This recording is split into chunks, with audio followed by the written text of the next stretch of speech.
Okay. आज के राजयोग सत्र में आप सभी भाई बहनों का बहुत बहुत स्वागत है, अभिनंदन है। आज का जो टॉपिक है या लेसन है वो बहुत बहुत बहुत बहुत जितना भी कहें उतना ही महत्वपूर्ण है हर इंसान के लिए, केवल आपके लिए नहीं, पूरी सृष्टि पर जितने भी मनुष्य आत्माएं हैं, सभी के लिए ये जानना जरूरी है कि वो ईश्वर एक कौन है। क्योंकि सदियों से, कई युगों से उस परमात्मा पिता को सब ढूंढ रहे थे, उसको याद कर रहे थे। कितने तपस्वी, साधु, महात्मा, ज्ञानी, ध्यानी, कोई जंगलों में तपस्या कर रहा है, कोई पहाड़ों पर जाकर कर रहा है, कोई गुफाओं में, कोई जल में खड़ा होकर कई कई दिनों तक, कोई आग के सामने आग को जलाकर उसमें तपस्या कर रहा है। लेकिन फिर भी किसी को उसका ना सत्य परिचय मिला और ना ही परमात्मा मिला, ना ही किसी को मुक्ति मिली, ना जीवन मुक्ति मिली। लेकिन ये समय जब संगम युग आता है, जो अभी चल रहा है, तब खुद परमात्मा पिता धरती पर आते हैं और अपना परिचय देते हैं। वही परिचय जो उन्होंने दिया है राजयोग के माध्यम से, वही परिचय आज सत्य परिचय जिसको कहेंगे, आदरणीय पूनम बहन हम सबके बीच वो परिचय लेकर आ रहे हैं। तो एक एक शब्द, एक एक लाइन बड़े ध्यान से सुनना, बुद्धि में नोट करते जाना, क्योंकि वो आप सबको औरों को भी सुनाना है। पूरे संसार तक ये परिचय हमें पहुंचाना है, ईश्वरीय सत्य परिचय। इसलिए पहले खुद सुनिए, सारे संशय दूर कर लीजिए, सारे प्रश्नों का जवाब आज जान लीजिए। जो भी आपके मन में प्रश्न है वो आज के सेशन में सभी प्रश्नों का जवाब मिल जाएगा, अगर आप ध्यान से सुनेंगे तो। मैं नोट करता हूं कि कुछ भाई बहने वही प्रश्न करते हैं जो आपको बता दिया गया है। ठीक है, अगर आप ध्यान से सुनेंगे तो सारे सॉल्यूशन इसी 30 मिनट के बीच आपको मिल जाएंगे। तो अभी शुरू करने से पहले 2 मिनट एकाग्र होकर उस पिता परमात्मा का आह्वान करेंगे, बहुत प्यार से उसको बुलाएंगे, उसको याद करेंगे।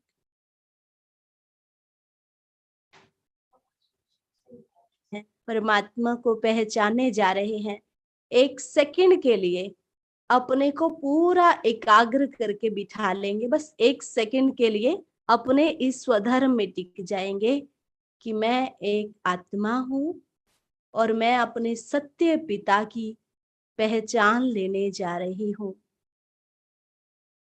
तो मुझे बहुत अटेंशन से बैठना है, बहुत ध्यान से सुनना है।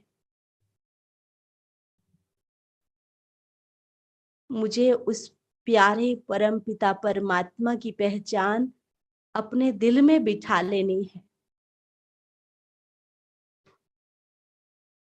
ओके, अभी सभी कोई लिखेंगे नहीं, मैसेज नहीं लिखेंगे, वरना लिखने पर ही ध्यान रहेगा। केवल ध्यान से सुनेंगे, ठीक है? जो सुनेंगे ध्यान से वो हाथ खड़े करें, हाथ हिलाएं। ठीक है। तो आज हम परमात्मा को पहचानने जा रहे हैं। परमात्मा वास्तव में है कौन? कौन होगा परमात्मा? इतने सारे परमात्मा हमने बनाए हुए हैं, लेकिन परमात्मा तो होगा तो कोई एक ही होगा। अगर हम परमात्मा को अभी यहाँ पर बुलाएं तो क्या आप परमात्मा को पहचान जाएंगे? आज आपके पास यहाँ परमात्मा को बुला लें तो क्या आप परमात्मा को पहचान जाएंगे? ये वही परम पिता परमात्मा है। किस रूप में परमात्मा को आना चाहिए? चित्र भी दिखाएंगे। किस रूप में आना चाहिए परमात्मा को? क्या कृष्ण के रूप में आए या राम के रूप में आए? किस रूप में आए तो परमात्मा है? क्या ये सारे जो आपके सामने अभी चित्र आ रहे हैं, क्या सारे परमात्मा के रूप हैं? ये जो आपके सामने फोटो आ रही है, क्या ये सारी परमात्मा की फोटो है, परमात्मा के रूप हैं? तो कोई कहते हैं हाँ सारे ही परमात्मा है। अच्छा, अगर सारे परमात्मा है तो हम ये क्यों कहते हैं कि परमात्मा एक है? एक है या अनेक है? एक है या अनेक परमात्मा है? एक है ना, तो वो एक कौन हो सकता है? उसके बारे में लोगों ने अलग अलग मतें दी हैं। परमात्मा को अलग अलग धर्म में अलग अलग शक्लें लेके आने की क्या जरूरत पड़ी थी? उसको आपस में लड़ाना था क्या सभी धर्मों को? शायद आपको पता हो, दुनिया में जितने भी बड़े बड़े युद्ध हुए हैं, 70% वॉर धर्म के नाम पर हुई, परमात्मा के नाम पर हुई है। तो परमात्मा को क्या जरूरत पड़ी है कि वो सभी धर्मों में अलग अलग शक्लें लेकर आए? एक ही शक्ल में नहीं आ सकता था। परमात्मा के बारे में बहुत लोगों ने जैसे अनुभव किया वैसे उन्होंने बता दिया।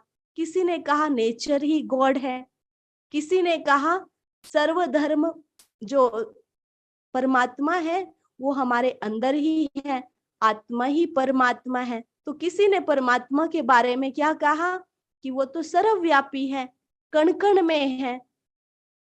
आपकी राय में परमात्मा कौन है? कोई कहेंगे वो तो साकार जैसे देवी देवताएं हैं, वो सारे ही तो बहन जी परमात्मा है। किसी ने कहा ब्रह्म ही भगवान है। हर एक ने परमात्मा के बारे में अलग अलग राय दी है। रहने दो इसको। परमात्मा कौन होगा? कण कण में है, हमारे ही अंदर है, या कहीं ऊपर है? कहाँ होगा परमात्मा? कौन होगा परमात्मा? तो आजकल के बच्चे जब ये सारी बातें सुनते हैं वो बड़े कंफ्यूज हो जाते हैं। वो क्या कहते हैं कि भगवान नाम की कोई चीज है ही नहीं, है तो सबूत दो। तो ऐसे सबने अपनी अपनी राय रख दी है। आप सोच के देखें, अगर ब्रह्म ही भगवान है, कहीं ऊपर ही भगवान है, तो फिर कण कण में भगवान नहीं होना चाहिए? अगर हमारे अंदर भगवान है, आत्मा ही परमात्मा है, तो फिर हम कण कण में भगवान क्यों कहते हैं? तो भगवान है कहाँ? अगर कण कण में भगवान है, आप मानते हैं? जो मानते कण कण में भगवान है वो हाथ खड़े करना। जो कहते हैं कण कण में भगवान है, सबके अंदर भगवान है, वो हाथ खड़े करें। हाथ खड़े करके बताएं। मैं देख रही हूँ सभी को, कुछ एक हाथ खड़े कर रहे हैं, कुछ एक नहीं कर रहे हैं। शायद वो मानते नहीं हैं कि सबके अंदर भगवान है। अच्छा, बहुत अच्छा। लेकिन एक बात ध्यान से सुनेंगे, अगर कण कण में भगवान है तो क्या ये जो दुनिया में कूड़ा करकट है, जहां से आप गुजरना भी पसंद नहीं करते, क्या उसके अंदर भी भगवान हो सकता है?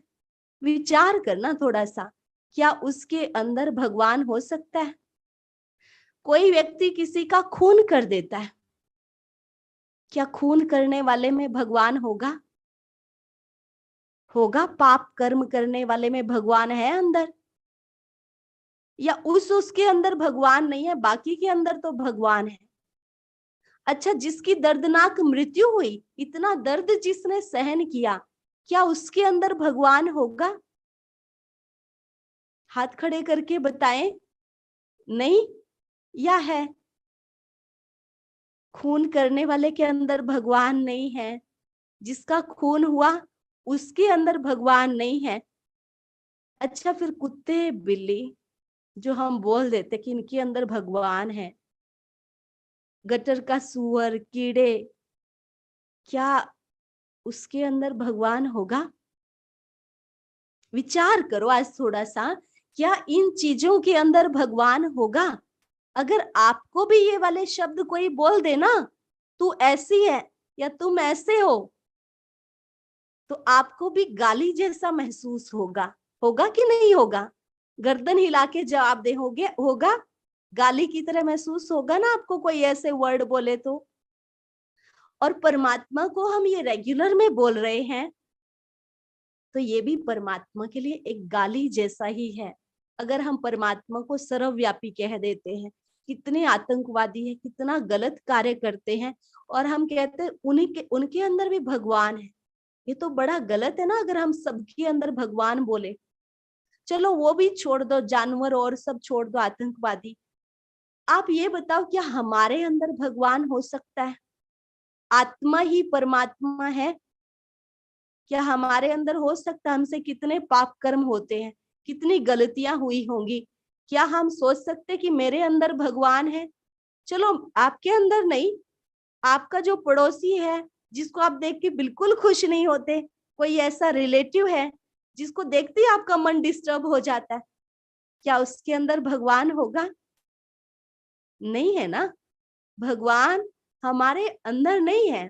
अगर हमारे अंदर होता तो हम ये क्यों कहते ऊपर वाले को याद करो? हम ये कहते ना अंदर वाले को याद कर लो। तो अंदर वाले को याद कर लेते अगर हमारे अंदर होता। ये तो क्या था, कोई भक्त की कही हुई बात है। उस भक्त ने इतना प्यार, इतनी तपस्या की भगवान के लिए कि उसको चारों तरफ भगवान ही नजर आने लगा। तो उसने कही ये बात, उसकी लिखी हुई बात होगी कि जिधर देखूं तू ही तू है, जिधर देखूं तू ही तू नजर आए।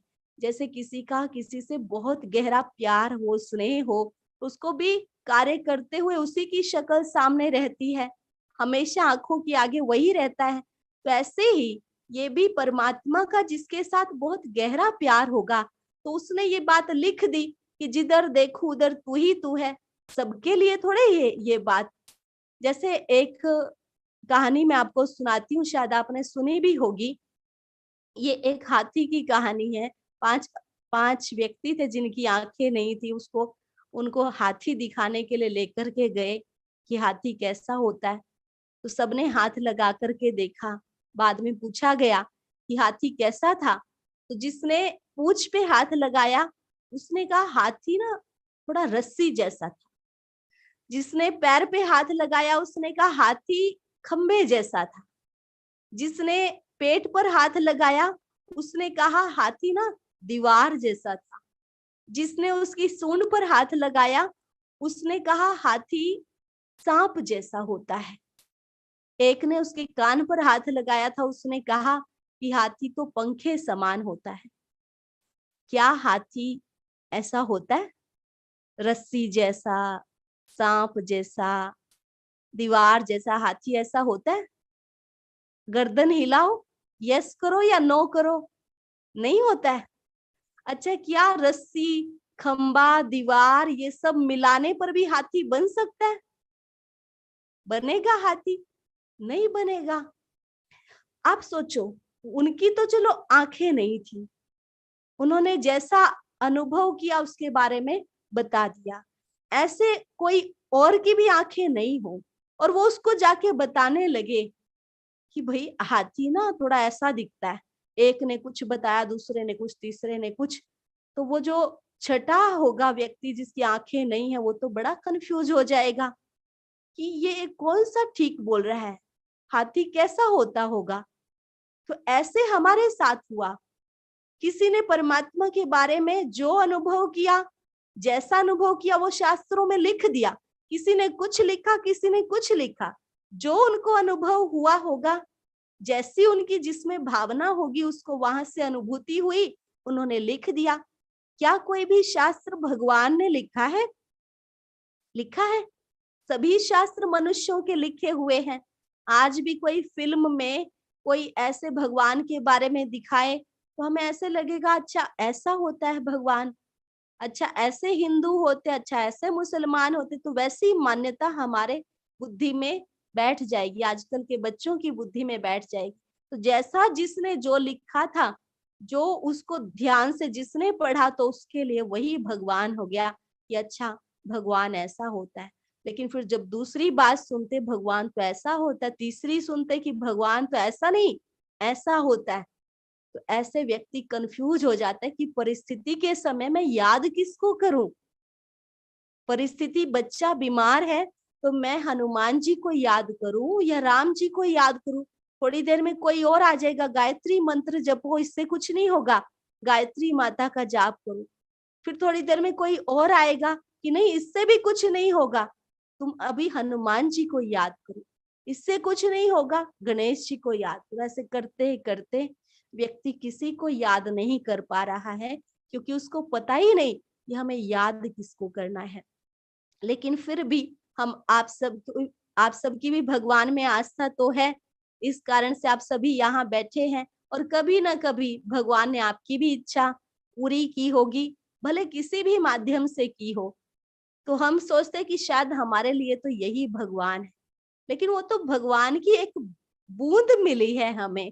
भगवान तो सागर है, तो हम बूंद से ही ऐसा समझ ले कि यही चीज है।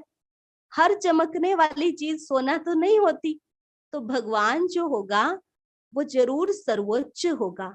भगवान को हम 5 कसौटी पर रखेंगे। अगर उनमें से कोई भी कसौटी पर कोई भी खरा उतरता है, आप भी जिसको मानते होंगे, आप उनको भी रख के देख लेना। 5 बातें मैं सुनाऊंगी, अगर उनमें से कोई भी खरा उतरता है तो वो भगवान हो सकता है। वो आप भी हो सकते हो, आप जिसको मानते हो वो भी हो सकता है। 5 बातें कौन सी है? पहली बात, अगर भगवान होगा तो सर्व धर्म मान्य होगा।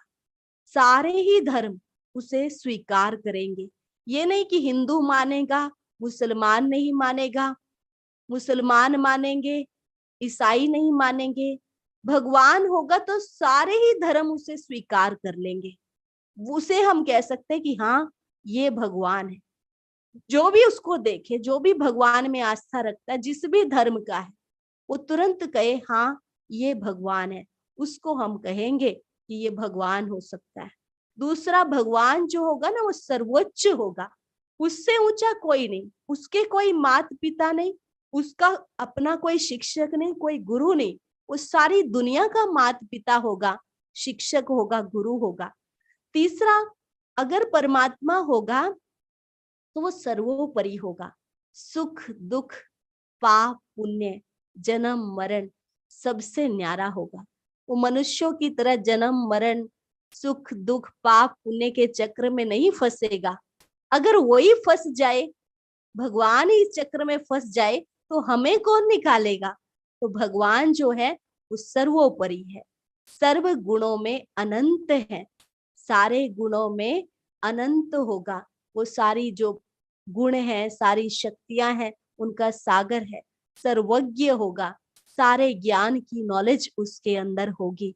तो परमात्मा जो होगा उसके अंदर ये सारी बातें होंगी। 5 बातें आपने नोट करी? 5 बातें कौन कौन सी होंगी? सर्वधर्म मान्य, सर्वोच्च, सर्वोपरि और सर्व गुणों में अनंत। सर्व गुणों में अनंत, सर्वज्ञ, सारे ज्ञान की नॉलेज उसके अंदर होगी। तो अभी हम 5 बातों को देखेंगे। सभी ने नोट कर ली ये बात? 5 बातें नोट कर ली?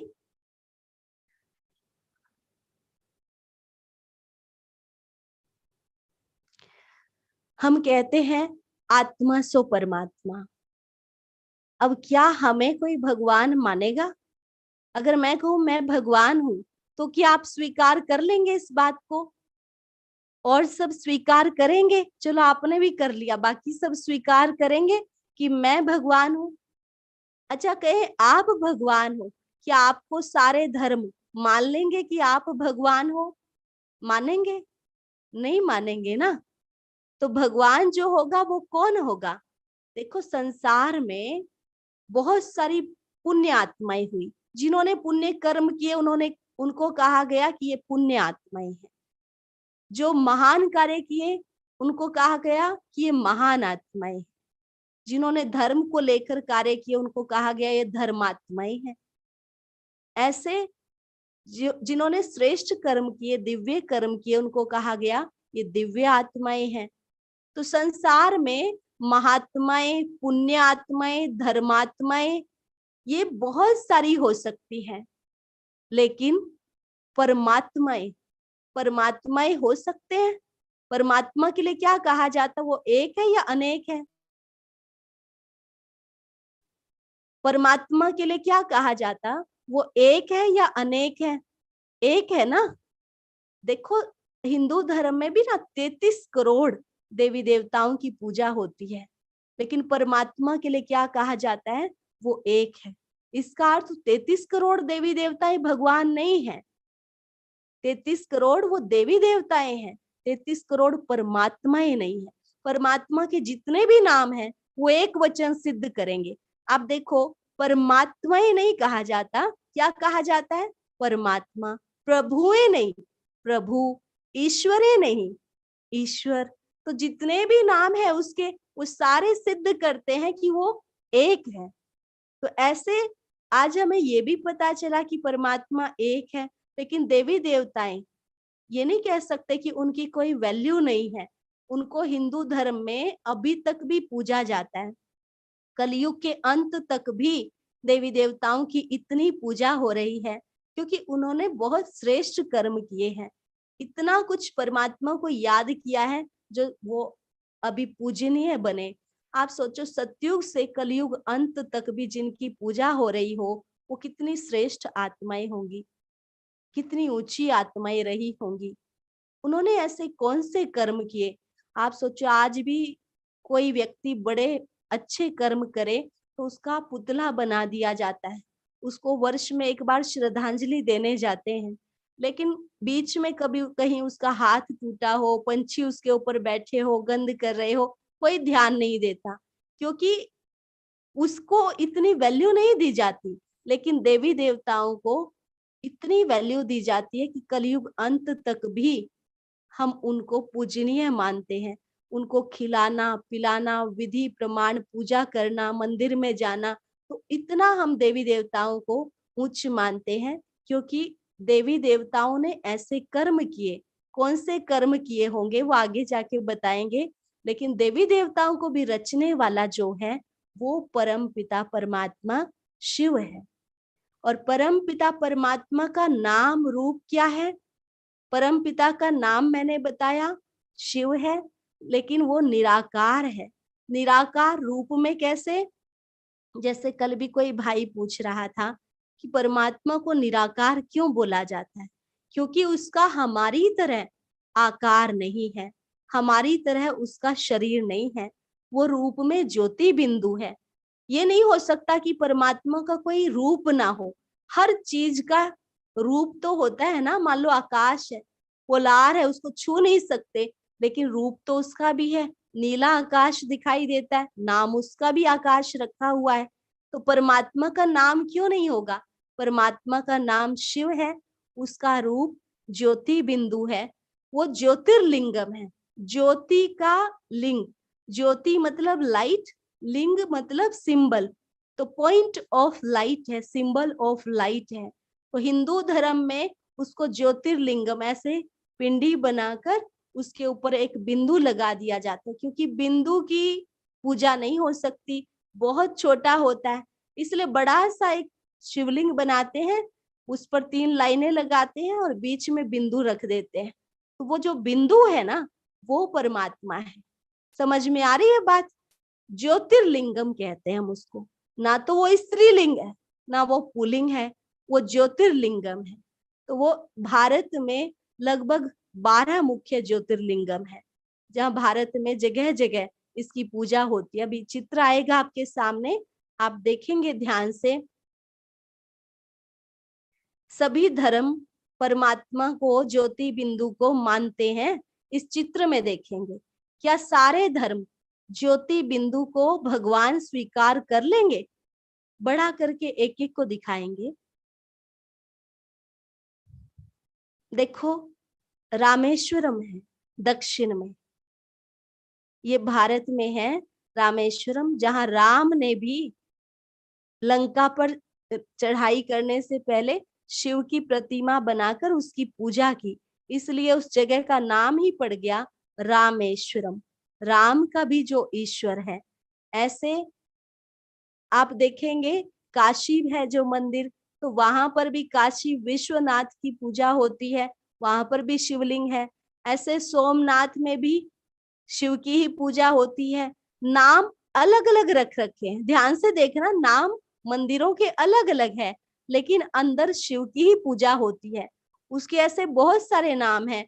लेकिन अमरनाथ है जैसे आत्माओं को अमर बनाने वाला, सोमनाथ सोमरस पिलाने वाला, ऐसे गोपेश्वर जहाँ कृष्ण ने भी शिव की प्रतिमा बनाकर उसकी पूजा की, स्थानेश्वर में कृष्ण ने पांडवों के साथ में मिलकर महाभारत युद्ध से पहले शिव की प्रतिमा बनाकर उसकी पूजा की, अर्थात कृष्ण का भी भगवान है गोपेश्वर। ऐसे महावीर, उसको भी शिव का साक्षात्कार हुआ था। जो जैनी होंगे वो भी दिवाली के दिन महावीर के जब पूजा करते हैं, प्रार्थना करते हैं, तो यही कहते हैं, जिस शिव धाम को आपने प्राप्त किया, हम भी उसी शिव धाम को प्राप्त करें। ऐसे भारत में जगह जगह शिव की पूजा होती है। गुरु नानक है, उन्होंने भी क्या कहा? गुरु नानक की उंगली देखो किसकी तरफ है, अपनी तरफ है या ऊपर की तरफ है? गुरु नानक जी को देखेंगे सभी, गुरु नानक की उंगली किसकी तरफ है? अपनी तरफ या ऊपर की तरफ? ऊपर की तरफ। गुरु नानक जी ने भी कहा सबका मालिक एक है, लेकिन हमने क्या किया? हमारी बुद्धि ऊपर तो जुट नहीं रही थी, तो हमने गुरु नानक जी को ही भगवान बना दिया कि शायद यही हमें भगवान तक पहुंचा दे। गुरु नानक जी की उंगली पकड़ ली, जबकि गुरु नानक जी ने अपने लिए गुरु शब्द तो यूज किया ही नहीं। उन्होंने हर जगह कहा नानक कहे वाहे गुरु सतनाम। ये गुरु नानक जी ने ही बोला था, वाह वाह गुरु सच्चा तेरा नाम, एक ओंकार सतनाम, निर्भय निर्वैर अकाल मूरत अजोनी। इसका अर्थ क्या है? वो एक ओम है, वो सच्चा उसका नाम है। अजोनी मतलब जन्म मरण से वो न्यारा है, निर्भय है, निर्वैर है। तो ऐसे गुरु नानक जी ने भी उस एक की महिमा की है, तो उस एक के साथ हमें अपना संबंध जोड़ना है। अब दूसरा पूरा ही चित्र रख दो ना, पूरा चित्र दिखा दो, बस हिलाना नहीं। अभी देखो क्राइस्ट है, वो भी एक की ओर इशारा करता है। क्राइस्ट ने भी क्या कहा? God is one, God is light, God is truth. कि गॉड एक है, वो लाइट है, वही ट्रुथ है, वही सत्य है। ऐसे ईसाई धर्म में ही हजरत मूसा हुए, उनको भी साक्षात्कार हुआ था लाइट का, और लाइट को देखते ही उन्होंने कहा जेहुआ। जेहुआ मतलब द सुप्रीम लाइट। तो वो भी लाइट को मानते थे। आज भी आप चर्च में जाएंगे ना, एक बड़ी मोमबत्ती होती है और बाकी सारी छोटी छोटी मोमबत्ती होती है। वो सारी छोटी छोटी मोमबत्ती हम आत्माएं हैं, और जो बड़ी कैंडल है वो परमात्मा का सिंबल है। तो वो जो क्रिश्चियन धर्म में भी किसको मान रहे हैं? लाइट को मान रहे हैं। भारत में भी मुख्य 12 ज्योतिर्लिंगम मठ हैं।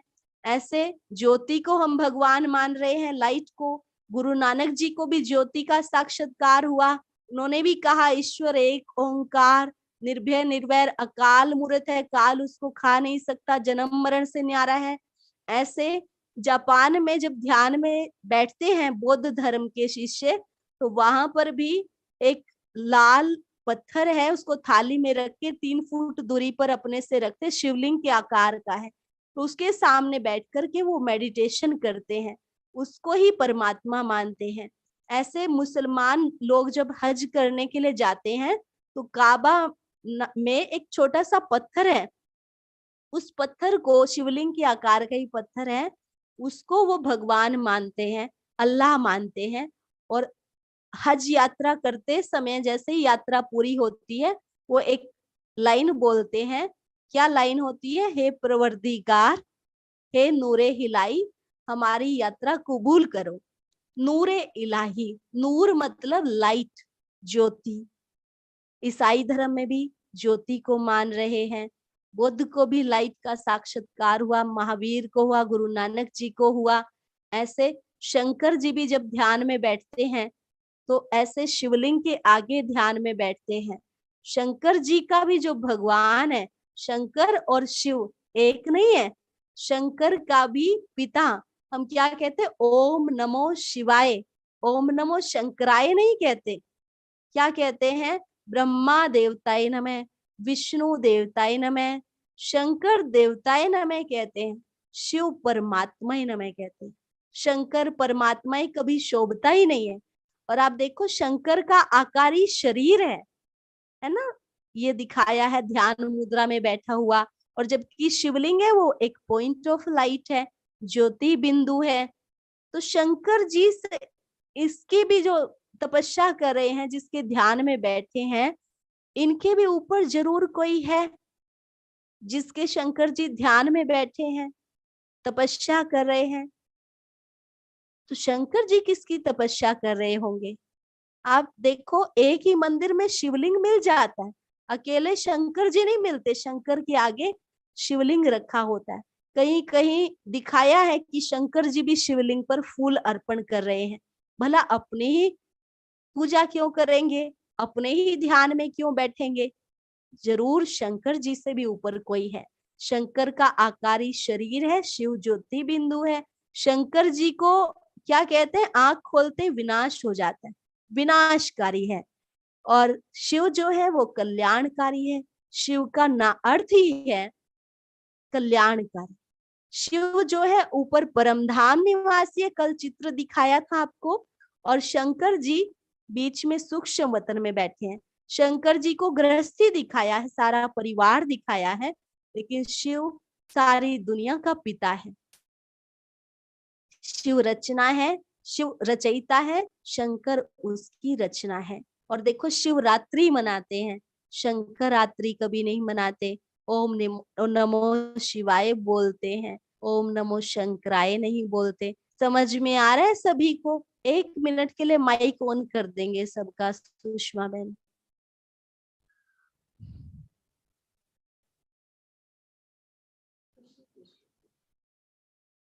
शिव का परिचय सभी को समझ में आ रहा है? वो हाँ जी धर्म,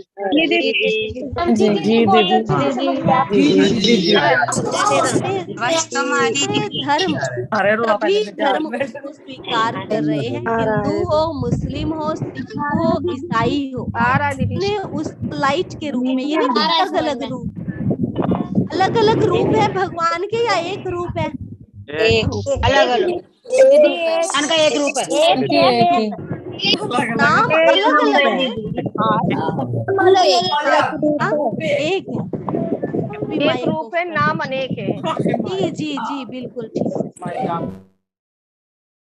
परमात्मा का नाम एक, नाम अलग अलग रखे हुए हैं, वास्तव में एक ही नाम है, सदाशिव है। हाँ, अलग अलग मंदिर में फिर अलग अलग नाम रख दिए गए हैं। ऐसे ही जो हम आत्मा है वो ज्योति बिंदु है, परमात्मा हमारा पिता है, तो वो भी कैसा होगा? ज्योति बिंदु। जैसे देखो बंदर है, उसका पिता कैसा होगा? बंदर जैसी शक्ल का ही होगा ना, बंदर ही होगा। बिल्ली का पिता बिल्ली जैसा ही होगा। मनुष्य का पिता मनुष्य जैसा ही होगा। तो आत्मा का पिता कैसा होगा भला? आत्मा जैसा ही होगा ना, वो परम आत्मा है। अंतर बस ये है कि हम आत्मा है, वो परम आत्मा है। परम का अर्थ होता है सर्वश्रेष्ठ, सबसे ऊंचा। दूसरी कसौटी क्या थी? कि वो सर्वोच्च होगा, क्योंकि शिव ज्योति बिंदु है। उसने कभी जन्म नहीं लिया, ना वो कभी मरता है, क्योंकि जन्म मरण में नहीं आता। तो ना वो कभी सुख महसूस करता, ना दुख महसूस करता है, ना वो कभी पाप करता है, ना वो पुण्य करता है। वो इन सारे चक्रों से मुक्त है, हमें भी मुक्त कराने वाला है।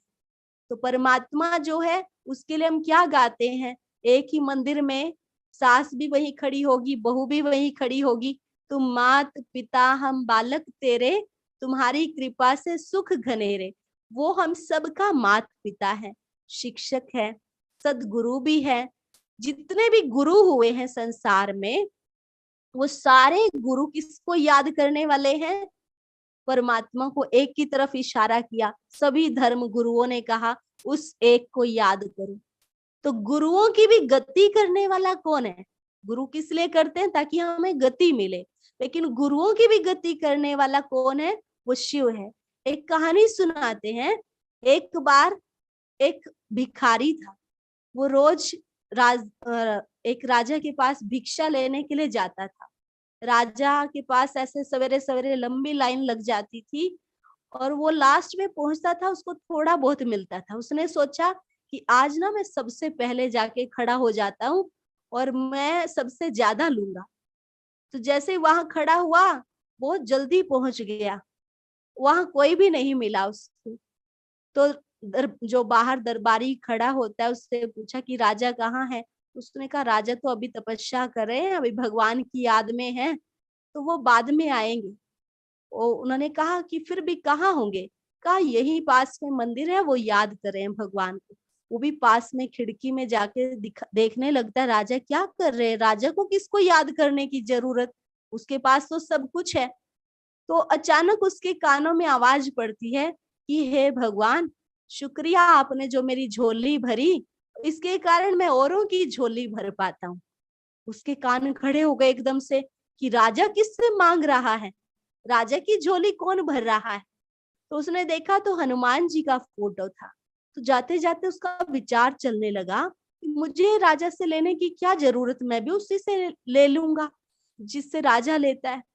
तो बाद में उसको ध्यान आया कि हनुमान राजा को देता होगा, राजा ज्यादा अपने पास रखता होगा, थोड़ा थोड़ा हमें बांटता होगा।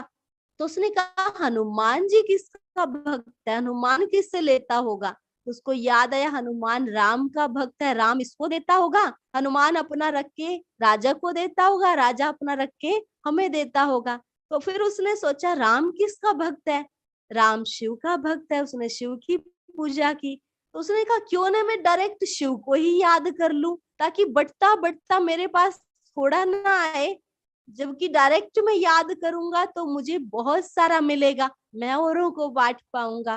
कहने का भाव ये है कि हम भी वाया वाया के चक्कर में फंस गए कि हमने हमने परमात्मा को शुरू में याद करना शुरू किया, धीरे धीरे हमारी बुद्धि हट गई, इतनी एकाग्र रही नहीं।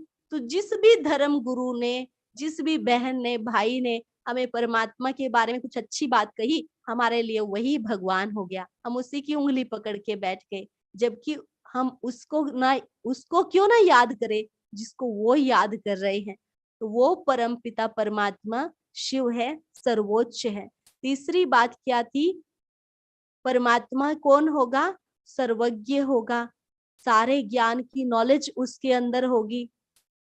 एक थी परमात्मा सर्वधर्म मान्य, दूसरी परमात्मा सर्वोच्च होगा, सबसे ऊंचा होगा, उसका कोई माता पिता नहीं। तीसरी आपने सुन ली, सर्वोपरि होगा, जन्म मरण सुख दुख पाप पुण्य से न्यारा होगा। चौथी बात, परमात्मा सर्वज्ञ होगा, सारे ज्ञान की नॉलेज उसके अंदर होगी।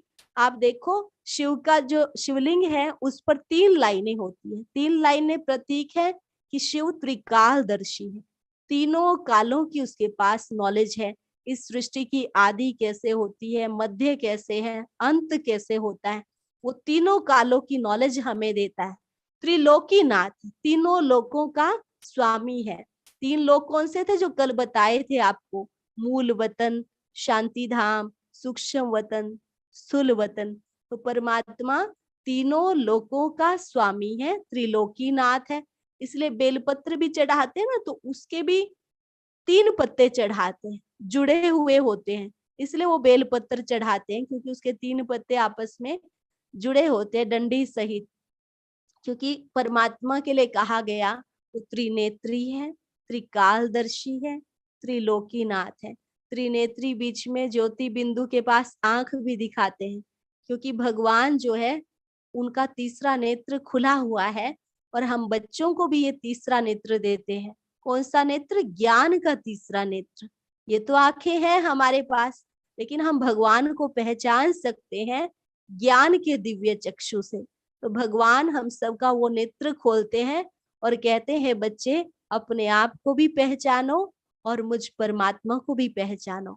और परमात्मा सर्व गुणों में, 5वां जो कसौटी है, सर्व गुणों में सर्व शक्तियों में अनंत है।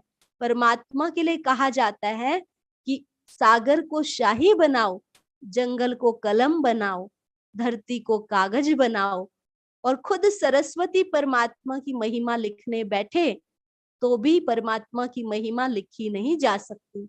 परमात्मा की महिमा अनंत है, उसको हम निर्गुण नहीं कहेंगे, वो तो गुणों का सागर है, भंडार है। बिंदु है ना, तो जितना छोटी चीज होती है तो साइंस में कहते हैं उतनी पावरफुल होती है। जैसे एटम है, उसको कहते हैं बहुत पावरफुल होता है, बहुत सूक्ष्म है। तो परमात्मा ज्योति बिंदु तो एटम से भी सूक्ष्म है।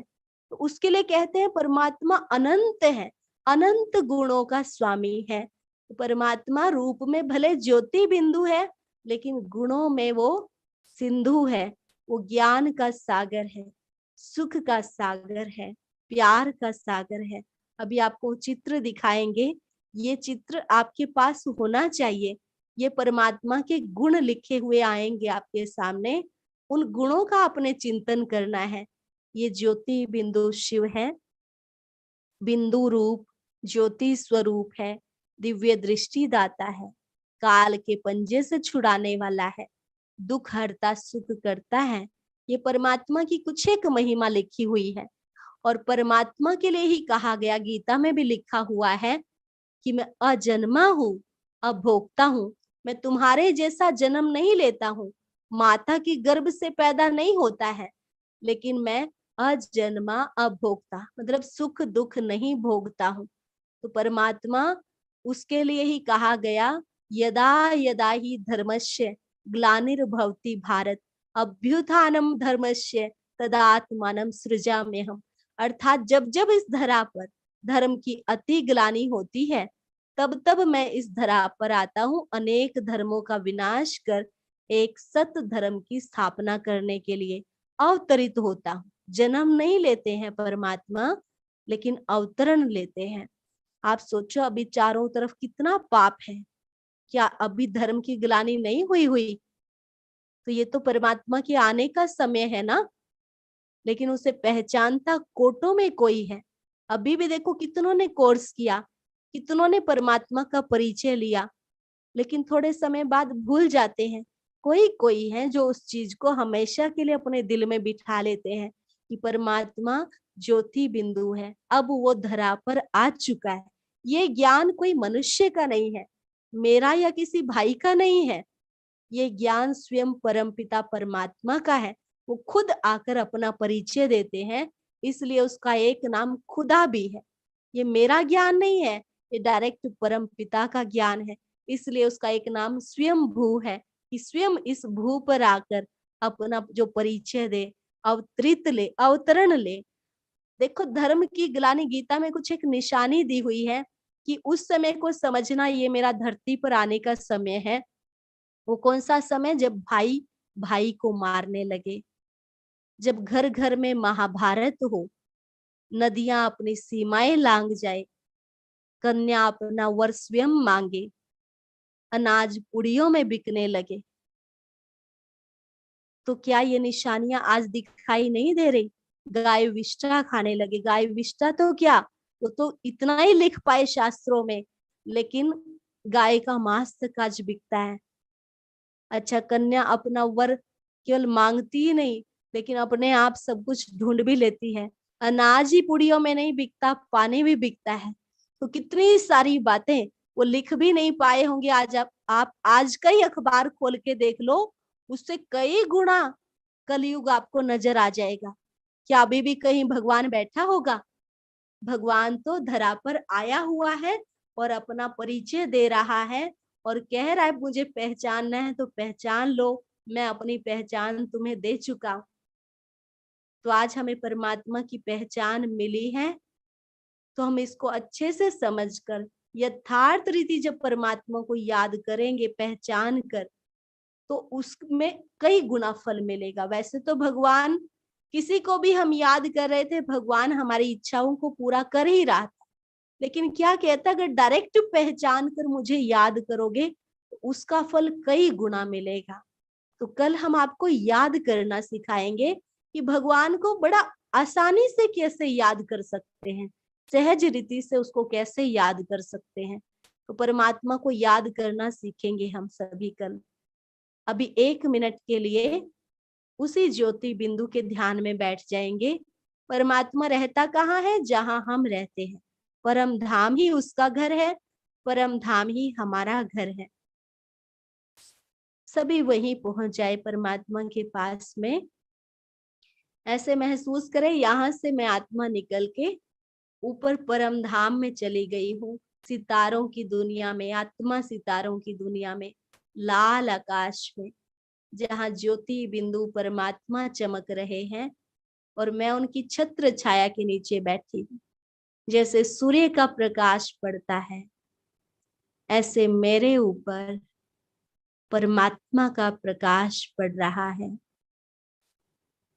मैं परमात्मा के सानिध्य में विराजमान हूँ। महसूस करें परमात्मा शांति का सागर है। उनसे शांति की किरणें मुझ आत्मा में आ रही है। परमात्मा आनंद का सागर है।